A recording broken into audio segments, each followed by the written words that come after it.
मांझी और अमित शाह की मुलाकात, चिराग पासवान और नित्यानंद राय की मुलाकात ये यूं ही नहीं है। दरअसल बिहार में एनडीए बीजेपी महागठबंधन की एकजुटता से बहुत परेशान है। आपको बता दें कि बिहार के पूर्व मुख्यमंत्री जीतन राम मांझी की मुलाकात केंद्रीय गृह मंत्री अमित शाह से होती है और उस वक्त होती है जब खुद बिहार के CM Nitish Kumar deputy CM Tejashwi Yadav के साथ दिल्ली दौरे पर होते हैं और देश के बड़े नेताओं से मुलाकात किया करते हैं। अमित शाह का जीतन राम मांझी को टाइम देना और उसके बाद आप दूसरे घटनाक्रम को याद करिए कि जब केंद्रीय गृह राज्य मंत्री नित्यानंद राय आधी रात को चिराग पासवान के घर पर जाते हैं, घंटों उनसे मुलाकात करते हैं, बात करते हैं, चर्चा करते हैं। ये यूं ही नहीं है। राजनीति में कोई मुलाकात यूं ही नहीं होती। राजनीति में कोई किसी को इतना टाइम यूं ही नहीं देता।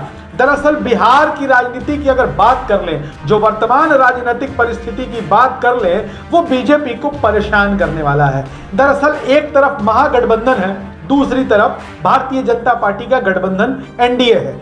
महागठबंधन की बात कर ले तो महागठबंधन में आरजेडी है, जेडीयू है, कांग्रेस है, जीतन राम मांझी की पार्टी हिंदुस्तानी अवाम मोर्चा सेक्युलर है और इसके अलावा 3 लेफ्ट पार्टियां भी, वाम दल भी इस महागठबंधन का हिस्सा है। जबकि बात कर ले अगर भारतीय जनता पार्टी के गठबंधन की, एनडीए की, तो एनडीए में आप आज की तारीख में बीजेपी के साथ पशुपति कुमार पारस के अलावा कोई नजर नहीं आता है और पशुपति कुमार पारस का जनाधार कितना है वो आपसे छिपा हुआ नहीं है।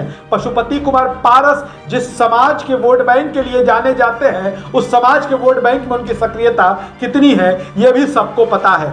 अब उनके सामने विकल्प है चिराग पासवान। दरअसल चिराग पासवान खुद भी अनिर्णय की स्थिति में है या यह दिखाना चाहते हैं कि वो अनिर्णय की स्थिति में है। चिराग पासवान खुलकर कुछ कहते नहीं, लेकिन इतना जरूर कहते हैं कि वो अभी किसी गठबंधन का हिस्सा नहीं है। वो ना एनडीए में है और ना महागठबंधन में है। वो अभी अपना जनाधार बढ़ाने और संगठन को मजबूत करने पर काम कर रहे हैं। जब चुनाव आएगा तो हम फैसला लेंगे।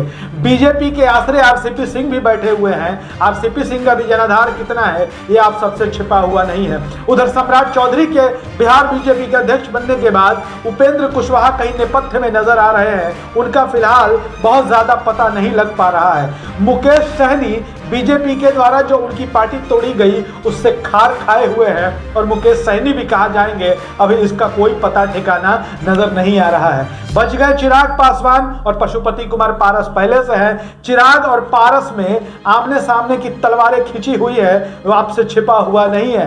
पारस कहते हैं कि वो मेरा खून नहीं है और जब उधर प्रिंस राज भाषण देते हैं, चिराग पासवान उठ के चल देते हैं। समझिए दोनों के बीच की तनातनी कितनी तेजी पर है, कितने जोरों पर है। ऐसे में जो बीजेपी का गठबंधन है वो कतई बिहार में आज की तारीख में मजबूत नहीं है, एकजुट नहीं है। जबकि इसके उलट महागठबंधन पूरी तरीके से मजबूत है। महागठबंधन आपको एकजुट नजर आता है। महागठबंधन के तमाम दलों का भरोसा नीतीश कुमार और तेजस्वी यादव के साथ है। जबकि इसके उलट बीजेपी में जिस दिन से सम्राट चौधरी अध्यक्ष बने हैं, उस दिन से बीजेपी के बहुत सारे बिहार के नेताओं का कोई अता पता नहीं चल पा रहा है। बिहार के जो नेता बयान देकर खुद को प्रासंगिक बनाए रखना चाहते थे वो भी दिखाई नहीं दे रहे हैं। दिखाई दे रहे हैं तो सिर्फ सम्राट चौधरी। और इधर महागठबंधन की बात कर ले तो नीतीश कुमार और तेजस्वी यादव के प्रति जो भरोसा है सहयोगी दलों का वो कायम है। अब बात करते हैं पिछले लोकसभा चुनाव की।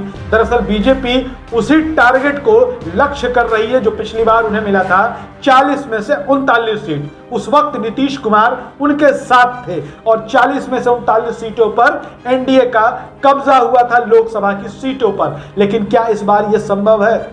क्या 2024 के होने वाले लोकसभा चुनाव में बीजेपी 19 के आंकड़े को दोहरा पाएगी? क्योंकि ना तो बीजेपी का भी कोई गठबंधन नजर आ रहा है, न उनके एनडीए का कोई चेहरा नजर आ रहा है।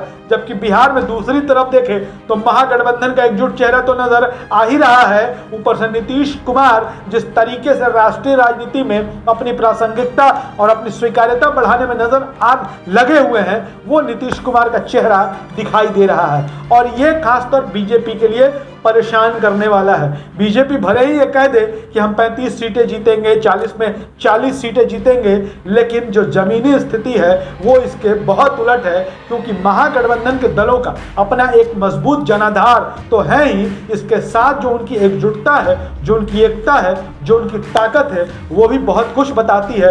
और उनकी एकजुटता ही जो है, जो नीतीश और तेजस्वी के साथ कांग्रेस पार्टी, जीतन राम मांझी की पार्टी, लेफ्ट पार्टियों की एकजुटता है, उसका आप अंदाजा इस बात से लगा सकते हैं कि गृह मंत्री अमित शाह से मिलकर जीतन राम मांझी निकलते हैं और कसम खाने लगते हैं कि हमने कसम खाई है कि हम नीतीश कुमार के साथ रहेंगे, हम महागठबंधन के साथ रहेंगे। इससे आप महागठबंधन की मजबूती का पता लगा सकते हैं। हालांकि बिहार से जुड़े हुए कई डिजिटल न्यूज चैनल वाले लगातार बहुत सारी खबरें महागठबंधन में तोड़ टूट, नीतीश कुमार उधर जाएंगे इधर जाएंगे, खबरें चलाते रहते हैं, लेकिन ये सब बकवास के अलावा कुछ भी नहीं है। महागठबंधन बहुत ही मजबूत है और यही वजह है कि चिराग पासवान से मिलने नित्यानंद राय आधी रात को पहुंच जाते हैं और जीतन राम मांझी से अमित शाह मिलने लगते हैं। बिहार की राजनीति से जुड़ी ऐसे ही पॉलिटिकल अपडेट्स और वीडियोस के लिए बने रहिए हमारे साथ। धन्यवाद।